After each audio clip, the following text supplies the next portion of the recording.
वरिष्ठ संवाददाता दीपांकर हमारे साथ जुड़ गए हैं। दीपांकर, क्या कुछ अपडेट है? बताया जा रहा है कि जो आतंकी है, जैश ए मोहम्मद से जुड़े एक आतंकी ग्रुप ने इस हमले की जिम्मेदारी ली है, लेकिन क्या ये स्पष्ट हो गया है?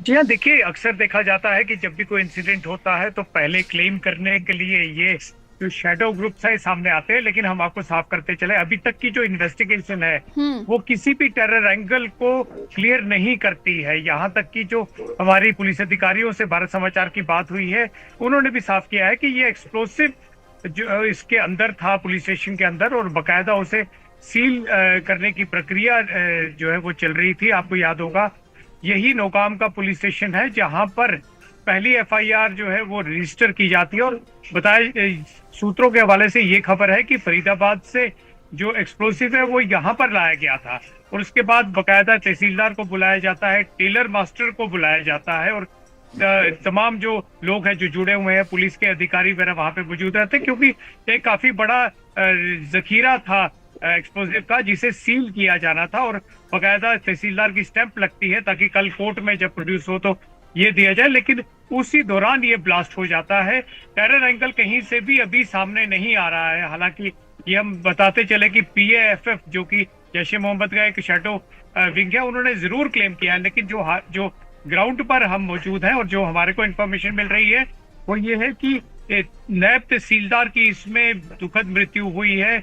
उसके आसपास जो पुलिसकर्मी उस समय मौजूद थे, लगभग 9 के करीब लोगों की दुखद मृत्यु जो है वो हो गई है। शहादत हम इसे कहेंगे, क्योंकि वो सब लोग ऑन ड्यूटी थे, और 30 के करीब जो घायल हुए हैं उनमें से लगभग 1 दर्जन की हालत जो है वो काफी गंभीर बताई जाती है।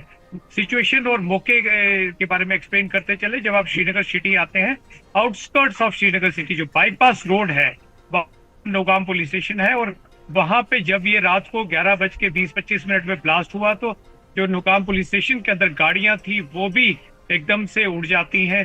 पूरा लगभग पुलिस स्टेशन जो है वो उड़ जाता है, और उसके बाद तुरंत director general of police, IGP police और तमाम अधिकारी जो है वो मौके पर पहुंचते हैं। रात को तो समझ में भी नहीं आता, क्योंकि रात को एक ही टारगेट था कि जितने इंजर्ड है उन्हें निकाला जा सके और उन्हें हॉस्पिटलाइज किया जा सके। लोकल हॉस्पिटल और आर्मी के हॉस्पिटल में शिफ्ट किया जाता है। भारतीय सेना भी मौके पर पहुंचती है, और आज सुबह ये चीज जो हमने हमारे अधिकारियों से बात हुई, उन्होंने कहा कि इसमें टेरर एंगल नहीं है, कम से कम टेरर एंगल को रूल आउट किया गया है। मैं अपने दर्शकों को बताता चलूं कि कुछ ही देर में जम्मू कश्मीर पुलिस भी इसमें एक प्रेस कॉन्फ्रेंस करने वाली है।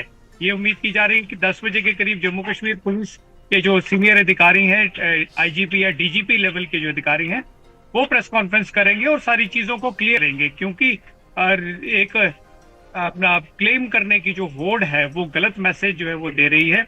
जहां तक हमें जानकारी मिली है, फरीदाबाद जो मामला है या जो दिल्ली ब्लास्ट का मामला है, हम आपको समझाते चले कि वहां का जो एक्सप्लोजिव है फरीदाबाद से वो यहाँ लाया गया था और उससे सील किया जा रहा था जब ये एक्सप्लोजन हो गया। एक चीज और मैं अपने दर्शकों को बताता चलूं कि ये पूरा मामला इसी पुलिस स्टेशन में पहली एफआईआर दर्ज हुई जब यहाँ पर आसपास के इलाके में पोस्टर्स जैसे मोहम्मद के लगते हैं। उसके बाद यहाँ पे गिरफ्तारियां शुरू होती हैं। एक मौलवी इरफान है, उन्हें गिरफ्तार किया जाता है। वो आदिल का नाम बताते हैं, डॉक्टर आदिल को सहारनपुर से गिरफ्तार किया जाता है।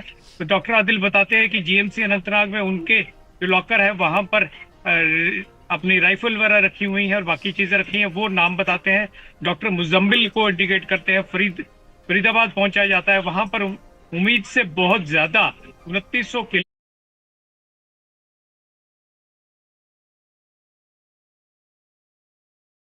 किलो जो है वो आरडीएक्स बरामद होता है, और उसके बाद आगे जो है वो उमर तक बात पहुंचती है। दिल्ली ब्लास्ट हो जाता है। 100 घंटे के अंदर दूसरा ब्लास्ट जो है वो उसी पुलिस स्टेशन में हुआ जहां से ये पूरी कार्रवाई शुरू हुई थी।